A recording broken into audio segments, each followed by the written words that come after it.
What's up guys, it's National Master DemApples back again with another video, and today we're going to be taking a look at how to attack. After the opening, you've played your favorite opening, but now you're onto the middle game and maybe you're not so sure what to do. And the most natural thing to do is to start an attack. So let's take a look at how we can do that. I'm going to be using an example opening here, but of course this is going to work for any of the openings that you play. D4, D5, E3, E6. So both players are just playing a normal opening. You can see white's got an interesting pawn structure, but this is all fine, Both sides getting their pieces out and getting ready to castle, which both sides do. And now white implements step 1 of our guide on how to attack. In fact, he's been preparing this, kind of, with his interesting pawn structure. Knight to e5. What is white doing with this move? He's doing two things, one of which I'll cover later, but the main one here is that he is locking the center. First of all, black does not want to take lest he get forked, or he doesn't want to take with a bishop because first of all he's giving away bishop, but at the same time, this is really nice for white. White has the open f file as well. But this is besides the point. White got a really nice pawn structure here, and the pawns are very locked, and so black can't do much, in the sense. In order to do anything, black has to create a pawn break, and this is why the best move is knight to e4. And what is black doing here? Well, he's trying to prepare f6, and then he's going to push e5, getting play in the center. Remember, the center of the board is really crucial.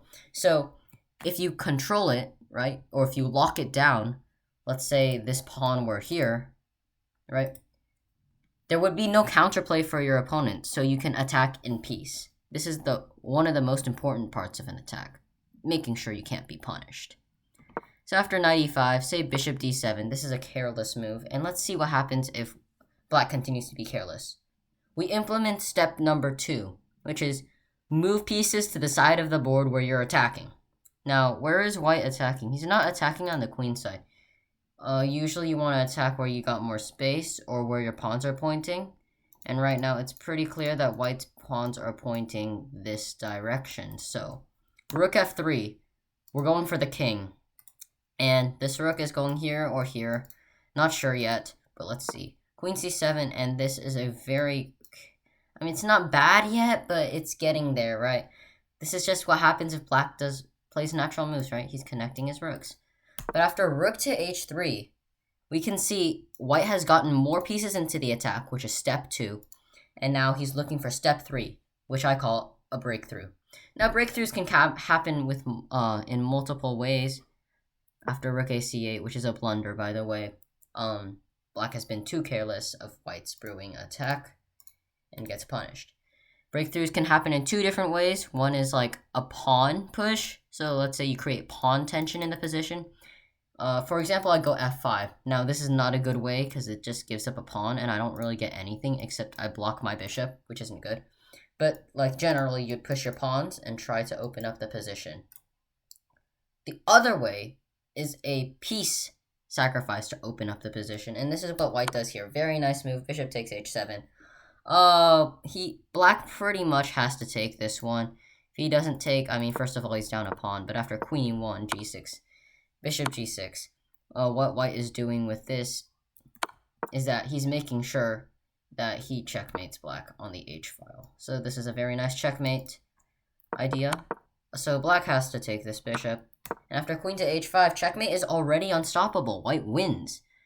So first of all, white threatens this. You can't really move this because you'll get checkmated. And say rook d8, we have queen takes pawn, and then g6, checkmate. So this is just a very simple yet effective way of how to attack. First of all, you lock the center. Second, you move your pieces to where you want to attack. And third, you try to find a breakthrough. Let's take a look at a very similar game played by Vladimir Kramnik, former world champion, against a computer. So we have a very similar opening. Again, not much to see here. Both sides are just moving their pieces out. The computer goes for this very strange knight to g4. And then, look what happens here. The computer has voluntarily locked the center. So step 1 is almost done. The thing is, black still has possible counterplay in the center if he goes for f6 followed by e5. But note how the pawns are so locked here. It's not like black can do anything if the center is locked, right? There's no counterplay, and white can't get punished for attacking. But if white were to attack right now, black would explode the center, and white would be in trouble. So f5, and the computer, I feel like this is a practical mistake, because it's voluntarily locking the center. And now this just gives Kramnik a free hand to attack. He goes rook g1, implementing step 2, moving and activating his pieces. What's he planning to do? Well, it's pretty obvious where he's attacking and what he's trying to attack. He just lines it up with the king. He boots the knight back and is trying step 2 and step 3 combined at once, in a way. So first of all, he's doing the breakthrough, right? But at the same time, he activates his pieces. Now the H file is available for the rook, right? This is not what black wants. At the same time, as I said, he's activating his pieces. Now the bishop is open, right? So he's breaking through and moving / activating his pieces. Knight e4. The computer's trying to block things up, right? Kramnik does not care. He is still on step 2, kind of just moving his pieces towards black's king. G6. We have a bit more shuffling. And now Kramnik goes for pawn to h4. He's again trying to do step 2 and step 3. He's trying to activate his queen. If he can get this pawn push through, say takes, the queen is now eyeing the king, and now the queen is active. At the same time, it's kind of a breakthrough in a way, because pawn tension is created. So I guess in some cases, steps 2 and 3 can be combined, but not with like a decisive breakthrough. Takes, and I feel like this was a slight error by black. He lifts his blockading knight and activates white's bishop for him in a way. So takes, and now Kramnik plays a very nice move, knight to g5. He keeps with principle 1. You have to remember all of them, even when you're done, right? So rook takes g4 looks natural. It's not a bad move, but Kramnik did not want to allow his opponents any counterplay. Notice how the bishop is attacking the rook, discovered attack. Now black is going to blow up the center if he wants, or he's going to shut down white's bishop so that it won't be in the game anymore. So Kramnik makes sure that this does not happen, brings his knight to g5, activating yet another piece and placing it close to the king. Now Kramnik has 1, 2, 3, 4 pieces against the king, which has roughly, I'd say, 2 defenders. So it's got a very nice advantage. Queen e8 is played by the computer, h5. And now Kramnik is in the process of a decisive breakthrough, but again, I would still classify this as activating his pieces. You'll see the final breakthrough later, and it's a pretty nice combination. So again, Kramnik trying to get more scope for his queen here and for his bishop, because if this pawn were gone, well, and this pawn were gone, of course, g takes h5 happens, but let's say these 2 pawns were not there. This queen would be open, and this bishop would be open, so it's very nice. G takes, and now Kramnik uses tactics. Rook takes. Yeah, did I not say that e5 is bad? Well, in this case, it's not bad anymore, because after rook h4, yeah, black can lock down the position, but at this point, it's too late, because he's losing this decisive pawn, and once you lose this pawn, you're going to get checkmated. It doesn't matter. I mean, white is going to castle and bring his rook in. It's getting really bad real quick. Unlike in the previous position where... in the previous position, it was possible that after takes, rook takes, e5, rook g1, because the rook is attacked, or e4. You know, this is not as good, because white does not have any open lines yet, right? So this is alright.